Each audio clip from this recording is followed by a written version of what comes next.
my expertise, as you know, is CIA, Marine Corps, 3 CIA secret wars. I had a position in the National Security Council in 1975 as the chief of the Angola task force running the secret war in Angola. It was the 3rd CIA secret war I was part of.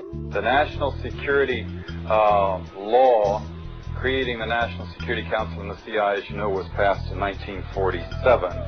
The CIA was given this charter to perform such other duties and function as might be necessary to the national security interests, and given a vague authority to protect its sources and methods. And I think it was in the mid-'80s that I coined this phrase, the Third World War, because in my research I realized that we were not attacking the Soviet Union and the CIA's activities. We were attacking people in the Third World. And I'm going to just quickly, in the interest of time, just give you a little sense of what that means, this Third World War. Basically, it's the third, I believe, in terms of loss of life and human destruction, the third bloodiest war in all of history. They undertake to run operations in every corner of the globe. They also undertook the license of operating just totally above and beyond U.S. laws. They had a license, if you will, to kill, but also they took that to a license to smuggle drugs, a license to do all kinds of things to other people and other societies in violation of international law, our law, and every principle of nations working together for a healthier and more peaceful world. Meanwhile, again, they battled to convert the U.S. legal system in such a way that it would give them control of our society. Now, we have massive documentation of what they call the secret wars of the CIA. We don't have to guess or speculate.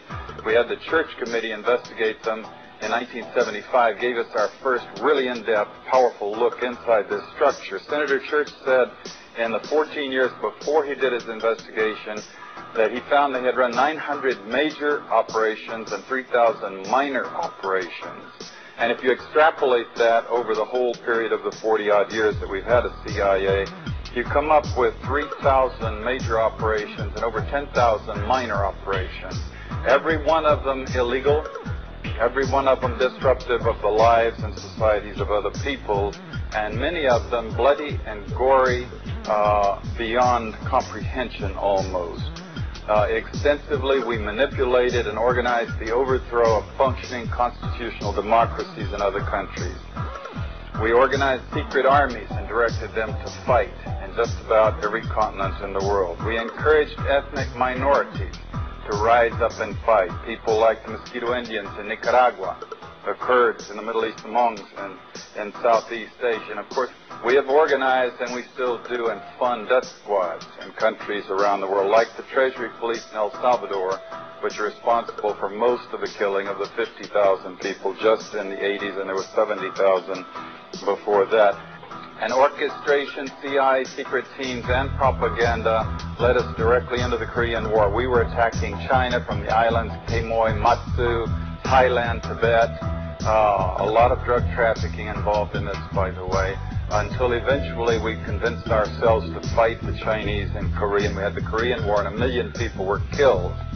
Same thing for the Vietnam War, and we have extensive documentation of how the CIA was involved at every level of the national security complex, because it's a very cooperative thing, into manipulating the nation into the Vietnam War.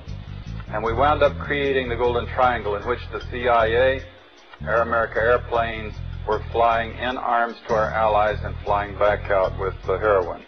We launched the largest, this is something that Jimmy Carter did, Admiral Turner brags about it, the operation in Afghanistan. Biggest single operation, I'm told, in the history of the CIA's secret wars. And sure enough, very quickly we produced the Golden Crescent, which is still the largest source of heroin perhaps in the world today. I'm trying to summarize this Third World War that the CIA, the U.S. national security complex with the military all interwoven in it in many different ways, has been waging. Let me just put it this way. The best heads that I coordinate with studying this thing, we count at least, minimum figure, 6 million people who've been killed in this long 40-year war that we've waged against the people of the Third World. These are not Soviets. We have not been parachuting teams into the Soviet Union to kill and hurt and maim people, especially not since 1954 when they developed actually a capability of dropping atomic weapons on the United States.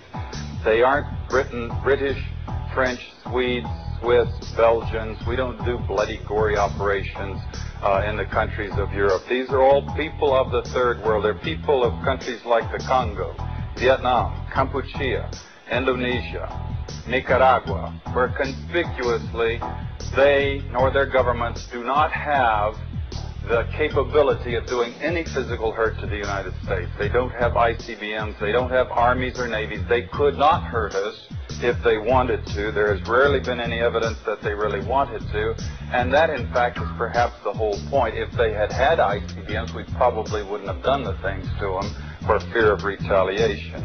Cheap shots, if you will, killing people of other countries of the world who cannot defend themselves under the guise of secrecy and under the rubric of national security.